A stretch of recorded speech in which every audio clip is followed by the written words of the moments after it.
सबा, Kunal and करिश्मा, आप तीनों का इंडिया टीवी पर बहुत बहुत स्वागत है। हेलो। मेरा सवाल सबा आपसे है कि जब हु इज़ योर गायनेक आपके पास आया तो सबसे पहला रिएक्शन आपका क्या था? मुझे तो बहुत मज़ा आया पढ़ के और बहुत खुशी भी हुई कि कोई गायनोकोलॉजिस्ट के बारे में शो बना रहा है, क्योंकि आई थिंक इस मुद्दे के बारे में हम बहुत कम बात करते हैं अपने देश में। और मतलब रिप्रोडक्टिव हेल्थ और विमेंस हेल्थ और सेक्सुअल हेल्थ को लेकर हमारे यहाँ थोड़ा स्टिग्मा रहा है काफ़ी वक्त से।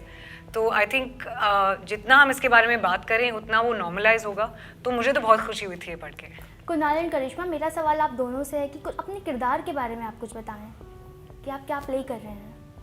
तो मैं प्ले करती हूँ स्वरा अय्यर जैन, और मेरी जो अपब्रिंगिंग हुई है वो बॉम्बे में हुई है, पर मेरी जो रूट्स हैं वो चेन्नई से हैं।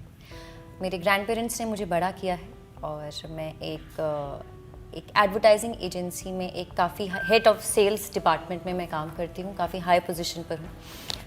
मैं बहुत एम्बिशियस हूँ, लाइफ में आगे बढ़ना चाहती हूँ, कुछ करना चाहती हूँ। मेरे बहुत अमेजिंग फ्रेंड्स हैं, पर मैं प्रेग्नेंट हो जाती हूँ और प्रेग्नेंट होने के बाद मेरी ज़िंदगी में कुछ उथल पुथल हो जाता है। अब उथल पुथल क्यों होता है उसके लिए आप देखिए हुज योर गायना। मेरे किरदार का नाम है अर्थ धमेचा।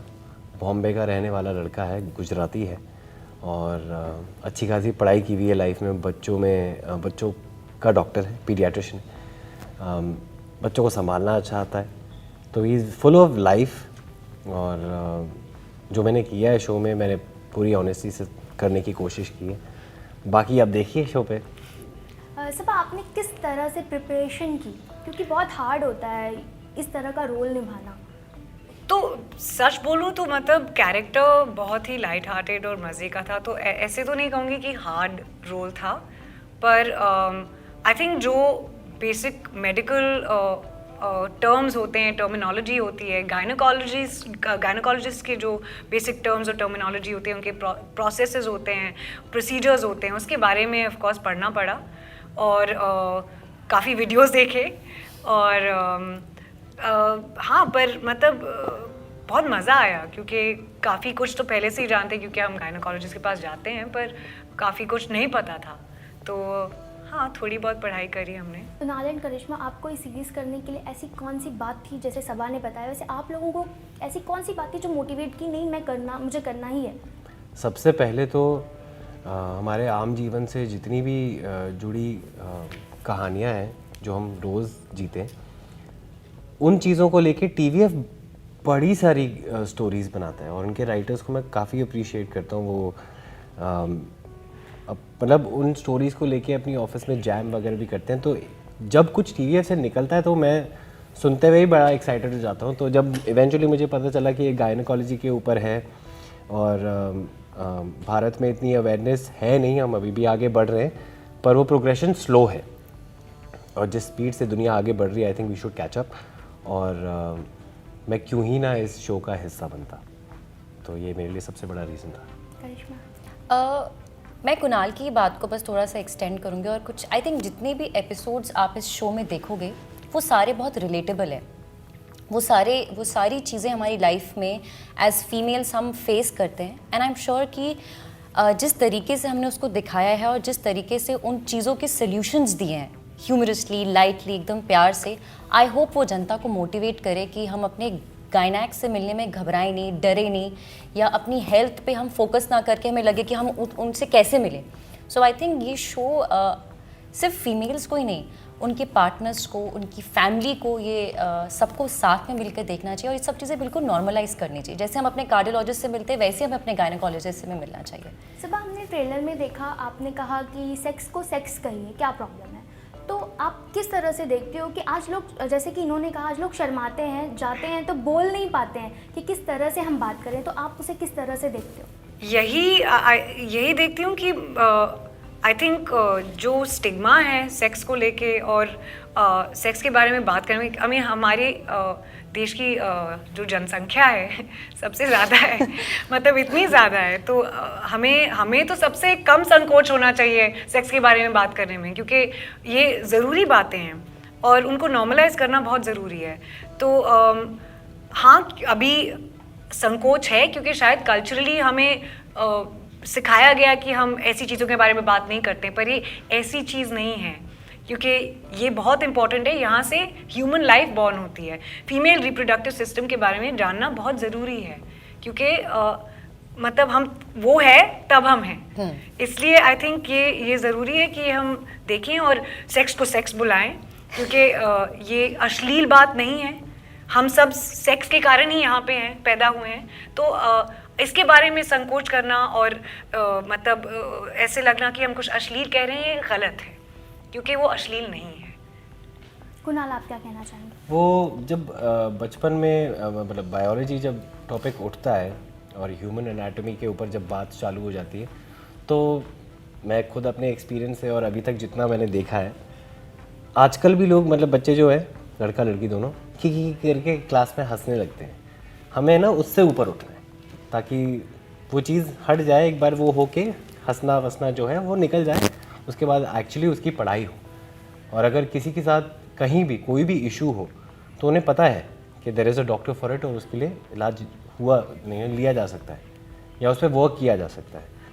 कई लोग हैं जो इन सब चीज़ों के बारे में खुल के बात नहीं कर पाते और फिर उनकी लाइफ उस तरीके से उसका रुख बनता है। फिर बच्चों को जैसे हम भगवान की देन मानते हैं, कहते हैं कि भगवान, अरे बच्चे तो भगवान की देन है, तो आजकल देखा गया है कि लोग सुपरस्टिशन बहुत बिलीव करते हैं। लोग डॉक्टर के पास ना जाके जाते हैं साधु के पास कि कुछ हो सकता है। तो उस चीज़ों को आप सब किस तरह से देखते हो, क्या कहना चाहोगे? ये दकियानूसी बातें हैं। राइट। और मतलब साइंस के दौर में ऐसी अनसाइंटिफिक बातें करना एक तो ये है कि दकियानूसी है, एक और ये है कि डेंजरस है, बहुत ही डेंजरस है, क्योंकि आप मेडिकल और हेल्थ इश्यूज़ को आप मतलब मेटाफिजिकल बना रहे हैं, वो उससे सॉल्व नहीं होंगे।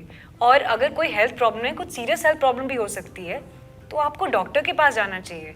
उसमें संकोच या डर या फिर बुरा लगना या फिर अजीब लगना, ये जो सारे इमोशंस हैं, इनको अलग करना पड़ेगा। राइट। आजकल लोग पीरियड्स को लेकर भी कहते हैं कि नहीं, डॉक्टर के पास मत जाओ, कुछ टाइम देखो, आ जाएगा। ऐसे लोग कहते हैं। आपको मतलब मुझे इतना आश्चर्य हुआ ये जान के कि इतना नॉलेज पीरियड्स के बारे में स्पेशली मेल्स में इतना कम है कि उनको पता ही नहीं है पीरियड्स क्या होते हैं।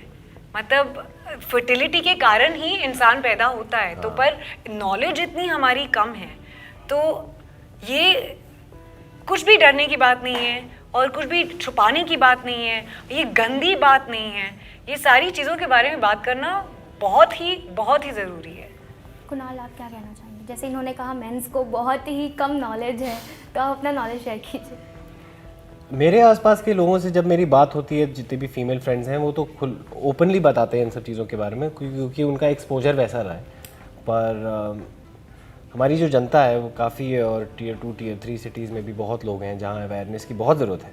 और आई थिंक एक स्टेप कर लेके हम आगे बढ़ ही रहे हैं, लोगों को नॉलेज हो रही है, पर वो पेस थोड़ी बढ़नी चाहिए। करिश्मा, जैसे कि आजकल लोग कहते हैं, तुम ये क्या बोल रहे हो, यहाँ नहीं बोलना है। तो आपके साथ कभी ऐसा हुआ है कि आपके पेरेंट्स ने कभी आपको कहा कि नहीं, यहाँ पे नहीं बोलना ये चीज़, यहाँ पे लोग बैठे हैं, ऐसे नहीं बात कर सकते हैं? एक्चुअली घर पे तो कभी ऐसा माहौल रहा नहीं कि टू बी वेरी ऑनेस्ट, मुझे याद है कि जब मैं छोटी थी तो शायद मम्मी ने नहीं, पापा ने ही मुझे, जब वो एडवर्टाइजिंग जब एड्स आते थे पैड्स वगैरह के, तो पापा ही समझाते थे कि ये गर्ल्स के यूज़ करने, मतलब अब जब मैं बच्ची थी तो कैसे एक बच्चे को समझाते कि जब आप बड़े होगे आपको इसकी ज़रूरत पड़ेगी, तो इसमें कुछ हंसने की बात नहीं। हम लोग जैसे मैं और भाई देख के हमें समझ नहीं आता था कि ये पीरियड्स के एड्स बन रहे हैं, वो पैड्स किस चीज़ के होते, तो पापा बहुत अच्छे से समझाते थे कि इन चीज़ों के हैं अपने तरीके से। जैसे हम उनको एजुकेशन देंगे, जैसे उनके पेरेंट्स को एजुकेट भी करना बहुत ज़रूरी है, ताकि वो अपने बच्चों को इस तरीके से बताएं कि उनको आगे जाके उनको ये ना लगे कि ये क्या बातें हो रही हैं, उनको लगे कि हाँ ये तो होता ही है, इसमें इतना ऐसा हुआ बनाने की क्या ज़रूरत है। सेट पर आप तीनों की बॉन्डिंग कैसी थी? अगर कोई यादगार पल जो आप साझा करना चाहें अपने फैंस के साथ। सभा बहुत अच्छे गाने गाती थी, तो आई रिमेंबर कि जब ऐसे हम लोग बैठे होते तो एकदम टेंशन का सा माहौल, एंड देन एक प्यारी सी आवाज़ आती थी, तो मैं so there is this guy Meher Aaron who is not, Aaron, who's not here today. तो हम लोग जैम करना शुरू कर देते थे. I think I really had fun singing. हम सब और पूरे दिन सबकी ज़बान पे फिर वो एक गाना अटक ही जाता था, इधर उधर जाते वो वर्ड्स आप. तो आई थिंक हमने काफ़ी गाने गाए हैं. मुझे एक इंसिडेंट याद है कि बचपन से हम सभी ने सुना होगा वो गाना, तू तक तूतियाँ. मैंने बचपन से दही जमालो सुना था, ठीक है, तो हम भी वैसे ही सारे ही गा रहे थे. हाँ. सभा थी, उसने कहा था कि भाई साहब दही जमालो नहीं है, हेट जमालो है. सच में? चलो फिर सब बैठ के गूगल कर रहे हैं, देख रहे हैं. फिर हम लोग ने उसके ना अलग अलग इंटोनेशन निकाले कि कैसे बोला होगा इसमें. हे जमालो. सिवा इन दोनों ने आपको टारगेट किया, तो आप क्या बोलना चाहोगे? हमें टारगेट नहीं किया. Target नहीं किया, हमने गाने गाए. तारीफें कर रहे हैं यार इसकी. हमने गाने गाए थे कि काफी म्यूजिकल सेट था. हम गुनगुना बहुत रहे थे और ऑफ कोर्स एक्चुअली टारगेट हम मैं हुई थी अगर, और किया था इसने, कुणाल ने. सो देयर वाज अच्छा, दिस तो मैंने गलत कह दिया. कि मैं target. Do you remember that scene wherein he first time he turns and तो सीन के अंदर मैंने जब स्क्रिप्ट पढ़ी थी तो मैंने ऐसे ही हमारी डायरेक्टर हिमाली को कहा, मैंने कहा मेरा मन है कि अर्थ मेरे कान में आके बोले खूब बातें. एंड तो हिमाली ने कहा नहीं करिश्मा ऐसे नहीं होगा, this is how the scene is done. Great story. But then when the scene started I did not know, everybody was prepared, और मैं एकदम सीन में ऐसे सीरियसली बात करती हूँ and this guy he comes here, मेरे कान में आके वो ऐसे विस्पर करने लग गया बिल्कुल अपने अर्थ स्टाइल में. आई वाज लाइक कि what is happening, and I was like कि yeah we have pranked you and all that. So I think ये छोटे मोटे फन सबको पता था करिश्मा क्योंकि को कोई इसकी जो idea चाह नहीं था. थी इसने ये डायरेक्टर को बोल दिया था. डायरेक्टर बोल दिया इसी नहीं आइडिया थी डायरेक्टर ने कान में कॉल whisper करना चाहिए. so हमने बोला ठीक है करते हैं. तो मैं I was also up for it. जैसे डायरेक्टर ने मेरे को बात बताई, करोगे ये? मैंने हाँ एंड बिल्कुल करिश्मा करेंगे. का मुंह वहाँ पे कैमरा पे लाल हो रहा है फ्रॉम लाइक हाँ कलर. मैं एक्चुअली वैसे लज्जा सी गई कि ओ माय गॉड ये सीरियसली हो रहा है. एंड देन इट वाज काफी अच्छा मोमेंट बना था वो. तो इस शो के माध्यम से आप क्या चाहते हो कि जनता क्या सीखेगी? इस शो के माध्यम से क्या संदेश जाएगा उनके बीच में? कि इस सब के बारे में खुल के बात करो. या और ये अश्लील नहीं है, गलत नहीं है, इसके बारे में छुप छुप के बात नहीं करनी होती.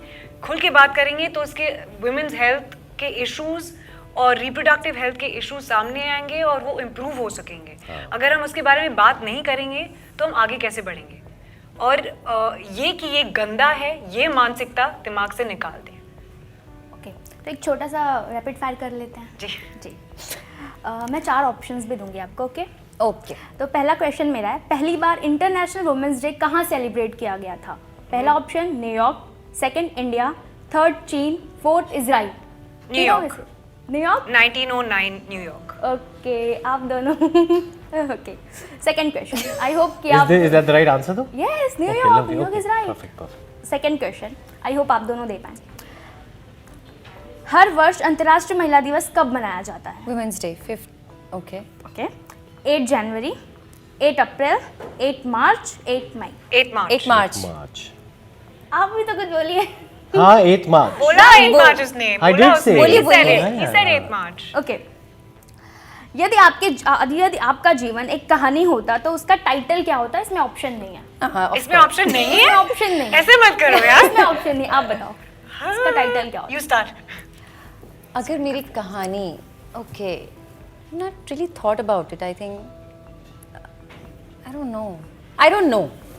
टाइटल होता आई डोंट नो. ओके, सोच लिया होगा अब तक आपने. नहीं, मैंने बिल्कुल नहीं सोचा है. मैं ब्लैंक हूँ एकदम. गुमशुदा तलाश केंद्र. ओके, गुमशुदा तलाश केंद्र. मेरा हाँ, गुमशुदा तलाश केंद्र. ओके, तो फोर्थ क्वेश्चन है, उसमें ऑप्शन है. Okay. प्रथम स्त्री रोग विशेषज्ञ कौन है? विजया मनोहर, मैरियन सिम्स, श्रद्धा रेड्डी. श्रद्धा रेड्डी. प्रथम फिर से बोलिए. प्रथम स्त्री रोग विशेषज्ञ कौन है? बोलिए फिर से. पहला Vijaya Manohar, second Marion Sims, third Shraddha Reddy. Marion Sims? Vijay मनोहर.